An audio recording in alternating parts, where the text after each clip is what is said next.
Hi, I'm Frank Diamond, the managing editor of Infection Control Today. With me today is Katherine Perez, a member of our editorial advisory board. Dr. Perez is a PharmD and the infectious diseases clinical specialist at Houston Methodist Hospital in Texas. She coordinates the antimicrobial stewardship programs in the 8 hospitals in that system. In addition, Dr. Perez is an assistant professor of health sciences and a researcher at the Institute of Academic Medicine and Houston Methodist Research Institute. Dr. Perez, thanks for joining us today. Hi, thank you for having me. I'd like to try to look ahead a little bit. How do you see antimicrobial programs function in the future after this COVID catastrophe? What kind of changes do you expect? Well, it's something that we've been dealing with on an ongoing basis, certainly since the pandemic has come to Houston, particularly since the beginning of March. I think we knew that there would be a lot of overuse of antibiotics, but we certainly weren't 100% as to whether or not that was appropriate. We've had a lot of initiatives in place for patients who end up with viral infections and actually intervening to try to get antibiotics taken off because they don't need them. They have rhinovirus. They just need some chicken soup. But with coronavirus, with the COVID-19 virus, it's really not known. And what we've seen in the literature to date has painted a picture that would scare you from not using broad spectrum antibiotics. But again, those are always going to be the patients who were sicker, who weren't going to have a better outcome to begin with. And so it's really hard to know right now what the right answer is. And so for the most part, I think everyone is waiting on data to be published and have peer-reviewed data that can actually help guide whether or not we should be using antibiotics while patients are inpatient with COVID-19, or whether there are certain biomarkers that we can use to indicate whether or not we can start or stop antibiotics. Do you think this will carry over to the post-COVID era, which we're all hoping there will be a post-COVID era, possibly using antibiotics almost as a fail-safe for a viral problem? I don't think so. I don't think that. I truly believe that it has been this extraordinary situation that has really, put us in a place that we are completely out of our comfort zone in terms of antibiotic use. And I think that once we can get to a place where we can be in our comfort zone or, have a diagnostic to show that a patient doesn't have the coronavirus, I think that providers and clinicians are likely to revert back to what was normal prior to COVID-19. But I can say, at least here at Houston Methodist Hospital, whenever there is a patient who is a rule out COVID and you've ruled out COVID, their antibiotic use tends to be similar to what it was when we were putting in all of our stewardship interventions. And again, we're still continuing those stewardship interventions. And so I think that as long as we keep up with that, hopefully we can keep our antibiotic numbers at least in line with the census with respect to COVID-19. Okay, so let's put COVID-19 on the side for a moment, pretend it never happened. Boy, wouldn't that be nice, right? But were antimicrobial programs evolving or changing? Did you see them changing and maybe adapting to new technology or new systems, changing the method of operations in any sense? I certainly think that the legislation that CMS endorsed and put forward in their conditions of participation for the antimicrobial stewardship requirement certainly helped to put an antimicrobial stewardship program far more front, not just center, of the administration and hospital leadership's agenda. Whereas an antimicrobial stewardship presentation was often a nice to have or an add-on to our leadership's agenda and our, anytime we would report to the board, it was always a nice update, but it was never anything that was required. It was never anything that we needed to demonstrate certain metrics about. And now that's changed. So now I see that has been added to the docket, just like infection control is, just like a sepsis committee is, or just like skin and soft tissue infections post-surgical items have been. This has just become one of those programs that does actually have a seat at the table and is actually responsible and accountable to our leadership and has metrics to meet. And so I certainly have seen that evolution, which is it's very, very fortunate, because it's, I think, what many of the antimicrobial stewardship program leaders have been hoping for and wanting for decades at this point. And this was just a recent, fairly recent development. I'm talking about CDC laying down some guidelines about hospitals and their antibiotic programs. So we really picked up the pace, at least here at Houston Methodist Hospital, with formalizing our committee structure and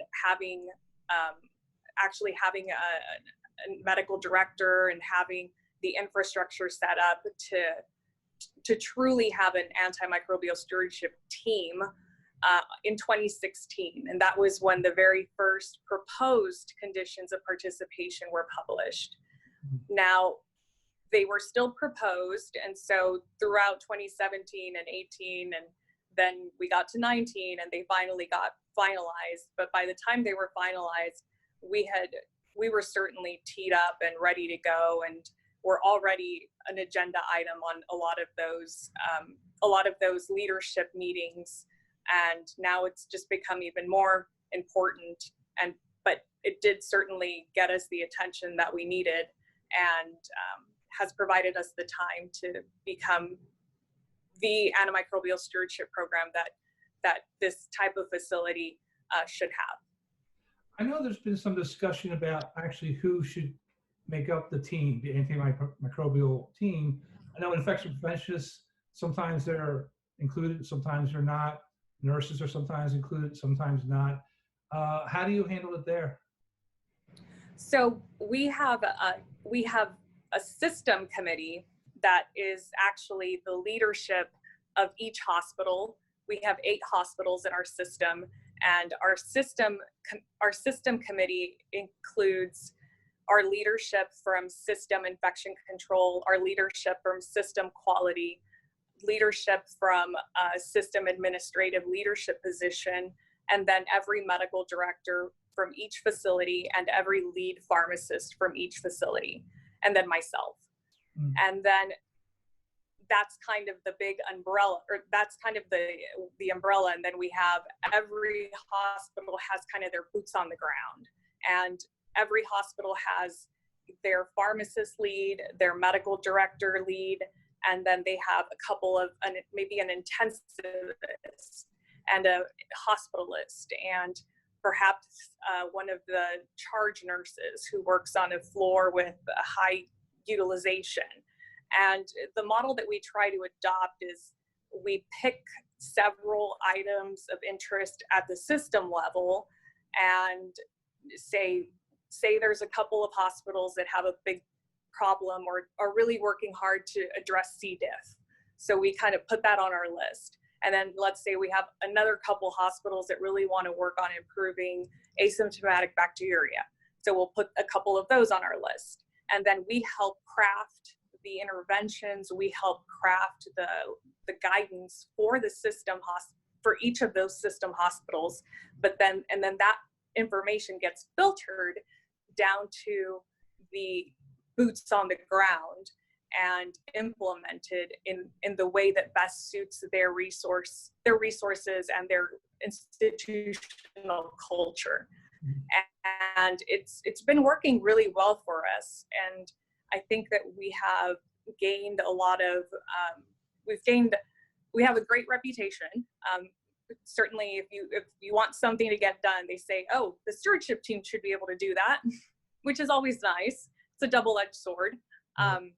Yeah, but it has been a model that's worked really well for us. And at every hospital, we do ensure that there are representatives that are truly the bedside clinicians, that are truly the people who we can't just tell them what to do.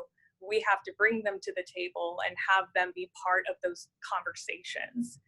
And if for whatever reason we're focusing on a surgical site infection for a quarter of the year, then we bring in ad hoc clinicians to serve at those, to serve on behalf of those groups in a way that allows them to roll off and roll on as needed.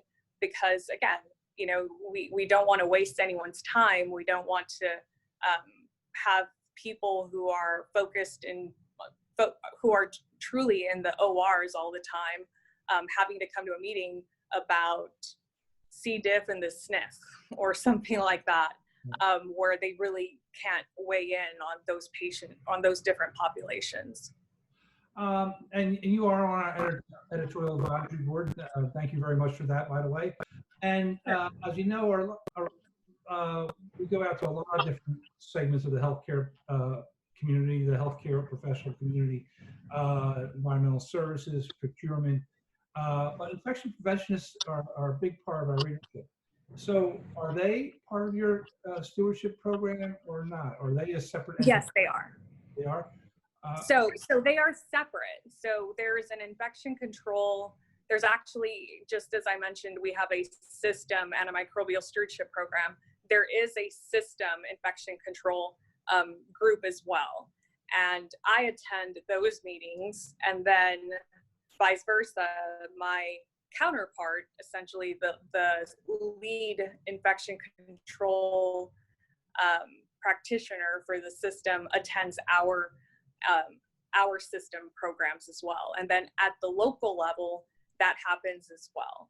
There are a couple of our hospitals that are maybe 200-bed hospitals that actually join both meetings within the same hour, and they'll split the first half hour and focus it on infection control, and then the second half hour and focus that on stewardship, and vice versa. They kind of just go back and forth. And that's actually really nice because it gets a far larger crowd in the room. But if needed, because again, we're 1,000+ hospital bed, we have 1,000+ hospital beds here at our flagship hospital. It would be impossible to join those two within any conceivable time frame that would keep anyone's attention. So we do have to have them separated, but we do attend each other's, and we are standing members. We do have standing agenda items on each of each other's meetings where we provide an update.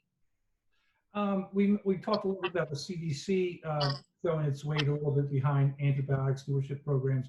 And now I also think that the Joint Commission within the last couple of years also did the same thing.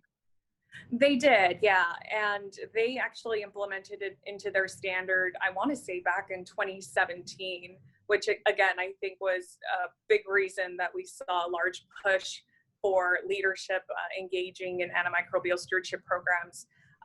We at our hospital here at Houston Methodist Hospital are accredited by DNV, and DNV actually followed suit to what the Joint Commission had implemented back in 2019. And so they've implemented pretty much the exact same type of structure, or the exact same type of requirements and expectations. And so those are really the guidelines that we're abiding by. And by the time DNV implemented those, we were already there. You probably don't know the inner workings, or well, let me reframe this. You can probably only guess at the inner workings of the Joint Commission and the CDC, but what do you suppose made them change their mind and get serious about the stewardship programs? For the Joint Commission? And for both, the Joint Commission and the CDC. Did you see this coming down the pike? Well, you know, once the CDC published its first antibiotic resistance threat report in 2013, I think that's really when the writing was on the wall, essentially. I remember when I saw it and I was like, oh my goodness, this is awesome. Because what that did was it really put a spotlight on antibiotic resistance in a way that it never had before. And nobody had ever really acknowledged what a big problem it was outside of our small stewardship or antimicrobial infectious diseases community. And I don't think that we were even in a position to elaborate in the way that that report was able to, because it was able to have so much information, and it really painted a fantastic picture of what was happening. And I think that after that was published, after President Obama launched an executive order to create the National Action Plan to combat antibiotic resistance and put together a task force, I think that all of those things coming together in 2014, I want to say in 2015, actually is what has set us up for what we saw in the CMS conditions of participation. Hand hygiene. Now, it's been talked about endlessly since COVID arrived on our shores. And it's always been a problem in healthcare. It just doesn't, people don't seem to do it enough. Yeah, and I'm wondering, you think that might change now after this, that people will be more conscious, not just healthcare workers, but everybody are washing their hands more? And will that make your job easier if people can do that more often? I certainly hope so. I think that that's to be determined at this point, but I certainly know a lot of people that don't work in a hospital who are now far more conscious of washing their hands at every opportunity, which I think is fantastic. I know, here in the hospital, our hand hygiene has been tremendous, and we have had, we've implemented other types of places where you can have, a hand washing station that's actually portable, so that we can put them in places that, so not everyone kind of congregates around the same sinks and whatnot. And I think that that's been really telling of the institution's commitment to ensuring social distancing and also promoting hand hygiene.